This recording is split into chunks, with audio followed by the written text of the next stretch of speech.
The laughter around the dinner table felt like a physical force, pushing me back in my chair. "Come on, Jenna," my sister's new boyfriend Mark said, his voice dripping with condescending charm. "Editing storybooks? That's a cute hobby, but you can't build a life on fairy tales." My family chuckled along, my own mother shooting me a look that screamed, "Don't ruin this." So I stayed quiet, I smiled, and I let them all believe the narrative they were so eager to embrace. But when Mark leaned in, emboldened by their approval, and asked, "Don't you wish you were doing something that actually mattered?" I finally picked up my phone. "Actually," I said, my voice calm as I pulled up the file I'd prepared. "Let's talk about what you're building, Mark." The silence that followed was more satisfying than any applause. You know, it's funny how family dinners can feel the same no matter where you are. Speaking of which, I'd love to know where you're watching from. Drop your country in the comments below. And if you know the unique sting of being underestimated by your own family, you might want to subscribe. This story is for everyone who's ever been told to be quiet, only to discover their voice was the most powerful thing in the room. The first cut was always the deepest, and in my family, it was usually delivered with a smile. This time, it came wrapped in a designer suit named Mark. We were at my parents' house for a Sunday dinner, the kind that was supposed to be warm and familiar. The air smelled of roasted chicken and thyme, a scent that usually meant comfort. But tonight, a new energy crackled in the room. My sister, Chloe, was beaming, her hand permanently glued to the arm of her new boyfriend. Mark was handsome, charismatic, with a smile that seemed calculated to disarm. He was the kind of person who entered a room and immediately became its center of gravity. "Mark is in venture capital," my dad said, clapping him on the back. "A real go-getter." "It's more than that, sir," Mark corrected smoothly. "Apex Ventures isn't just funding ideas. We're building the future." I watched from my usual spot, slightly removed from the main circle. I was happy for Chloe truly. But I'd seen her with charismatic men before. They tended to burn bright and fast. The conversation eventually turned to me. "And Jenna, our wordsmith," my mom said, a fond but dismissive note in her voice. "She lives in a world of fiction." Mark turned his dazzling smile on me. "Oh, a writer." "An editor," I clarified softly. "I work with authors to help shape their manuscripts." His smile didn't waver, but his eyes glazed over slightly. "Ah, so you correct grammar. That's a vital work." The pause was intentional. I've always admired people who dedicate themselves to hobbies. The word hung in the air, sharp and heavy. Hobby. My career, my passion, the thing that paid my bills and filled my soul, reduced to a trivial pastime. Chloe let out a tinkling laugh. "Oh, Mark, don't tease her. Jenna's always had her head in the clouds." My brother David chimed in. "Yeah, remember when she tried to write that novel in high school? What was it about?" "Talking cats." The table erupted in good-natured, familial laughter. But it stung. It always stung. I felt my cheeks grow warm. I opened my mouth to defend myself, to explain the complexity of narrative structure, the art of character development, the business of publishing. My mother cut me off before I could speak. Now, Jenna," she said, her voice a low, warning hum. "Don't be so sensitive. Mark's just joking. Don't make the family look bad." The sentence hit me with the force of a physical blow. "Don't make the family look bad." It was her default command, her mantra whenever I threatened to disrupt the carefully curated image of harmony. My humiliation was less important than the impression we made on Chloe's shiny new boyfriend. I looked at their faces, my dad, nodding in agreement, David, still smirking, Chloe, basking in Mark's reflected glow, and my mother, her eyes pleading with me to just be quiet. So I did what I always did. I retreated. I folded inward, letting the noise of their conversation wash over me. But something was different this time. As Mark began holding court again, detailing his billion-dollar vision for a disruptive tech platform, I didn't just feel hurt. I felt a quiet, analytical shift. An editor's mind is trained to spot inconsistencies, cliches, and weak plot lines. And as I listened, truly listened, to Mark's smooth, confident monologue, I began to hear them. The vague buzzwords, the grandiose claims with no substance, the way he deftly sidestepped direct questions about his company's actual product. The laughter had been the inciting incident. But the silence I chose next was the beginning of a new chapter. I wasn't just the mocked little sister anymore. I was an investigator, and Mark's story was the most interesting manuscript I'd ever been handed. I looked at their faces, my dad, nodding in agreement, David, still smirking, Chloe, basking in Mark's reflected glow, and my mother, her eyes pleading with me to just be quiet. So I did what I always did. I retreated. I folded inward, letting the noise of their conversation wash over me. But something was different this time. As Mark began holding court again, detailing his billion-dollar vision for a disruptive tech platform, I didn't just feel hurt. I felt a quiet, analytical shift. An editor's mind is trained to spot inconsistencies, cliches, and weak plot lines. And as I listened, truly listened, to Mark's smooth, confident monologue, I began to hear them. The vague buzzwords, the grandiose claims with no substance, the way he deftly sidestepped direct questions about his company's actual product. The laughter had been the inciting incident. But the silence I chose next was the beginning of a new chapter. I wasn't just the mocked little sister anymore. I was an investigator, and Mark's story was the most interesting manuscript I'd ever been handed. The morning after the dinner, the humiliation had crystallized into a cold, hard knot in my stomach. I sat at my desk in my quiet apartment, surrounded by towering stacks of manuscripts and the comforting smell of old paper and coffee. The words "cute hobby" echoed in my mind, but they were slowly being drowned out by a more persistent sound, the quiet click of a puzzle piece falling into place. An editor's job isn't just about loving stories. It's about interrogating them. It's about fact-checking timelines, verifying historical details, and ensuring a character's actions align with their motivations. Lying on the page was easy to spot. I had a feeling lying in person wasn't much different. I opened my laptop. The first search was straightforward: Apex Ventures Mark. The results were sleek, a professional website full of stock photos of diverse teams laughing in sun-drenched offices. Buzzwords like synergy, disruption, and paradigm shift sprinkled throughout. There was no About Us page with team bios, no list of portfolio companies, just a contact form and lofty mission statements. For a venture capital firm supposedly managing millions, it was curiously hollow. A red flag. Every good editor knows when a narrative is avoiding specifics. I dug deeper, moving past the first page of search results. I navigated to our state's business registry. A quick search for Apex Ventures came back with no active registrations. My pulse quickened. I tried variations. Nothing. Then, I remembered a phrase Mark had casually dropped: "We're rebranding from our old entity Synergy Holdings to reflect our new vision." I typed Synergy Holdings into the business registry. Bingo. There it was. Synergy Holdings, LLC, registered to a Mark R. Henderson. But the status was listed as administratively dissolved for failure to file annual reports. Not exactly the profile of a thriving enterprise. Now I was in my element. This was the deep dive, the manuscript evaluation. I spent hours cross-referencing, using skills I normally reserved for verifying the caliber of a pistol in a historical thriller or the poison in a murder mystery. I found old archived versions of the Synergy Holdings website, promising returns on investments in revolutionary biometric technology. On a niche investor forum, buried in a thread from 2 years prior, I found a handful of posts from angry users. My father invested his life savings with Synergy Holdings. Now they won't return our calls. Mark Henderson promised 300% returns in 6 months. It's been 2 years and the phone number is disconnected. Filed a complaint with the SEC today. This company is a complete fraud. My blood ran cold.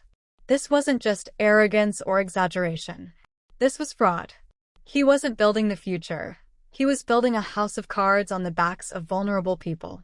The billion-dollar idea he'd described over my mother's roasted chicken was a well-known, failed concept he'd simply repackaged with new jargon. I meticulously compiled the evidence. Screenshots of the business registry. Links to the archive sites. Quotes from the forum posts, with usernames redacted. I saved it all in a single, neatly organized folder on my phone. I didn't know what I would do with it. A part of me hoped I would never need to use it. Maybe he would fade from Chloe's life, and this would just become a dark family secret I carried. But as I closed my laptop, I didn't feel like a victim anymore. I felt armed. The quiet, bookish sister, the one with her head in the clouds, held a truth that could shatter the golden boy's entire world. The balance of power had just irrevocably shifted, and nobody in my family even knew it. You know, it's amazing how much truth you can find when you know where to look. Speaking of looking, I'm looking at your comments right now. Tell me what country you're watching from. And if you're enjoying this story of quiet investigation, just wait, there's more coming. Make sure you're subscribed so you don't miss what happens when the truth finally comes out. A week passed. The memory of the dinner was a bruise that had faded to a dull yellow, still tender to the touch but no longer screaming.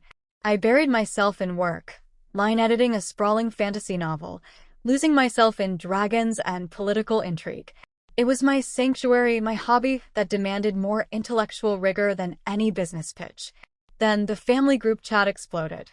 Chloe, everyone. Mark just closed a major funding round. He's taking us all to dinner at the Gilded Elm to celebrate. This Saturday. My treat. Winking face.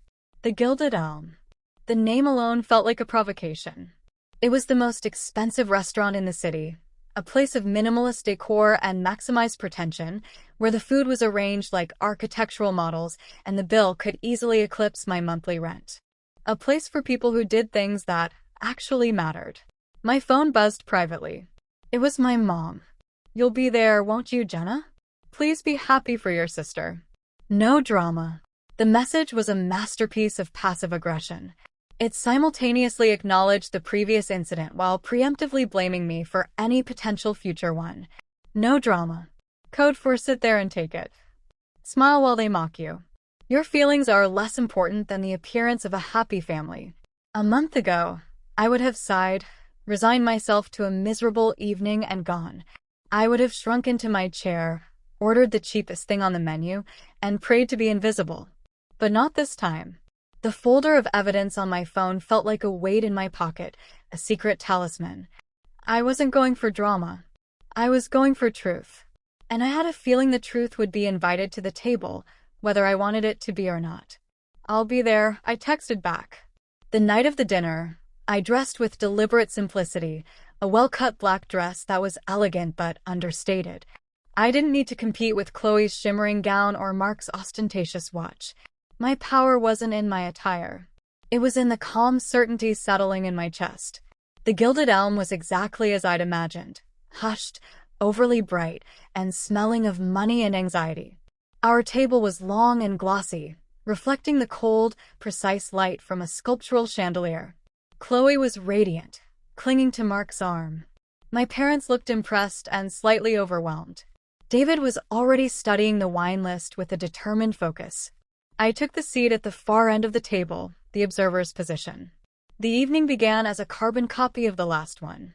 Mark held forth, his voice a confident drone.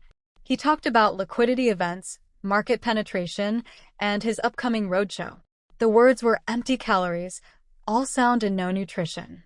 My family ate it up, their laughter a little too loud, their questions a little too fawning.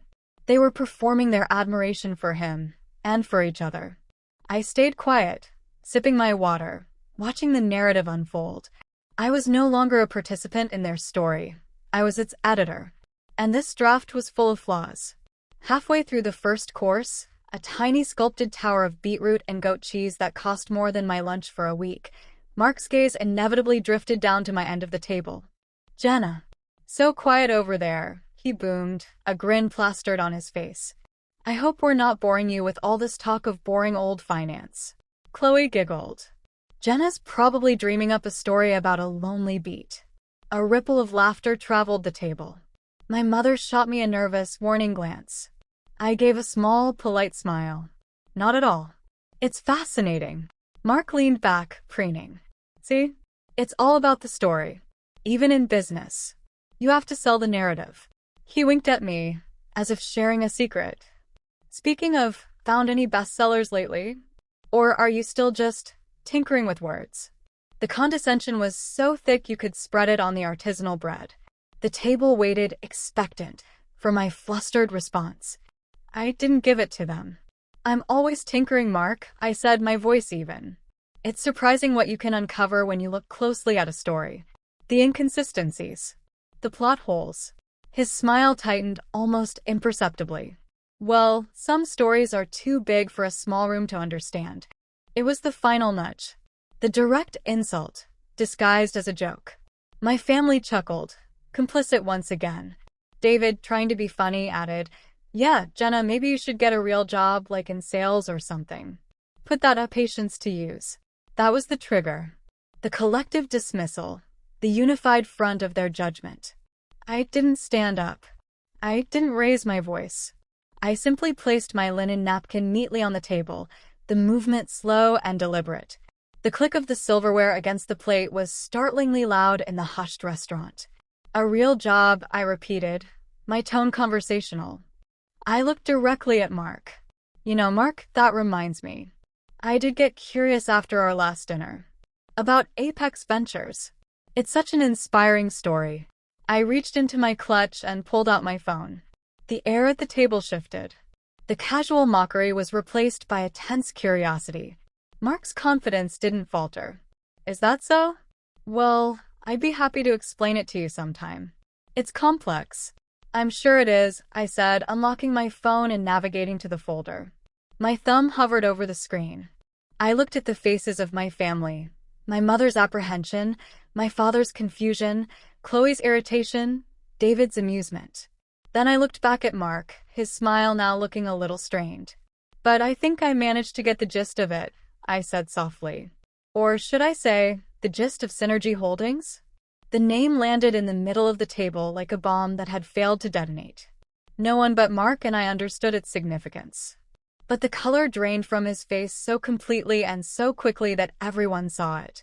The silence was absolute. The prelude was over. The main event was about to begin. "I can see from your comments that many of you have been in situations where you felt underestimated. It means the world that you're sharing your stories from the UK, Australia, Canada, and so many other places. We're almost at the moment of truth. Make sure you're subscribed because what happens next, well, let's just say it's worth sticking around for." Mark's face was a mask of pure panic. It was a look I'd seen in manuscripts. The moment the villain is cornered, their elaborate lie collapsing around them. "I don't know what you're talking about," he stammered, his smooth veneer cracking like thin ice. "Don't you?" I asked, my voice still calm. I turned my phone around, showing the screen to the table. It was a screenshot of the business registry, the words "administratively dissolved," clear for all to see. Synergy Holdings, LLC. Registered to Mark R. Henderson. Dissolved last year for failure to comply with basic state filings. Not exactly the track record of a future-building venture capital firm, is it? My father, an accountant, leaned forward, his brow furrowed. "Let me see that." I handed him the phone.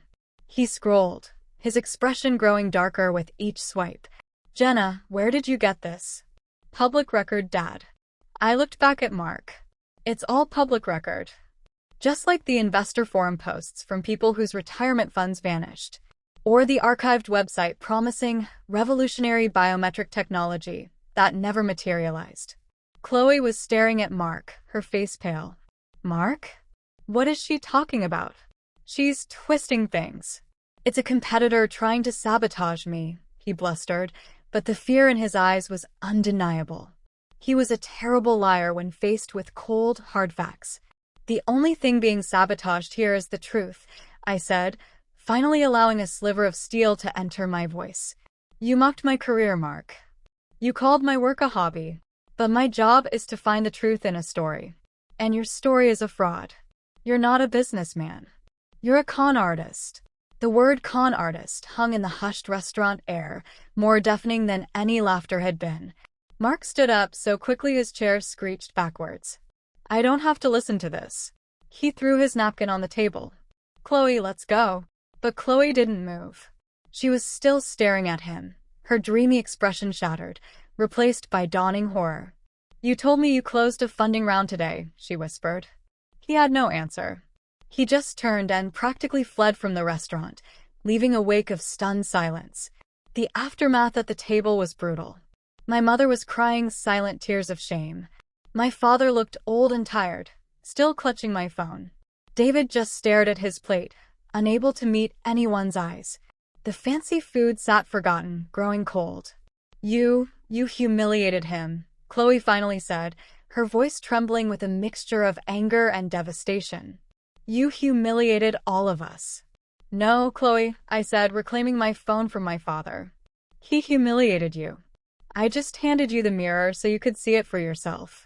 You all laughed along while he belittled me. You encouraged it. The only thing I'm guilty of is doing the research you were all too impressed to bother with. I stood up. There was no reason to stay. The truth had been served, and it was far more filling than anything on the menu. The bill is on Mark's major funding round, I assume, I said softly, and I walked out of the Gilded Elm, leaving the fragments of their perfect evening behind me. The fallout took weeks. Chloe broke up with Mark immediately, of course. She alternated between being furious with me for exposing him and grateful that I had saved her from something much worse down the line. My parents were sheepish and awkward, offering stilted apologies about not seeing it and getting caught up. David, to his credit, sent me a simple text. You were right. I'm sorry. There was no grand, tearful reconciliation. The dynamic had shifted permanently. They now looked at me with a new, wary respect. The quiet sister wasn't so quiet anymore, and they'd learned that my silence wasn't ignorance, but observation. My hobby had protected the family, not embarrassed it. I learned something that night, too. I learned that my greatest strength wasn't in fighting their mockery with anger, but in outgrowing their need for it. I didn't need their approval to validate my career or my life. The power had been inside me all along, in my patience, my intellect, and my unwavering commitment to the truth. If you've ever been the one everyone underestimated, the one told to be quiet and not make a scene, I want you to know this: your voice matters. Your truth is your power. Sometimes the loudest revenge is the one you deliver in a calm, steady voice, armed with nothing but the facts.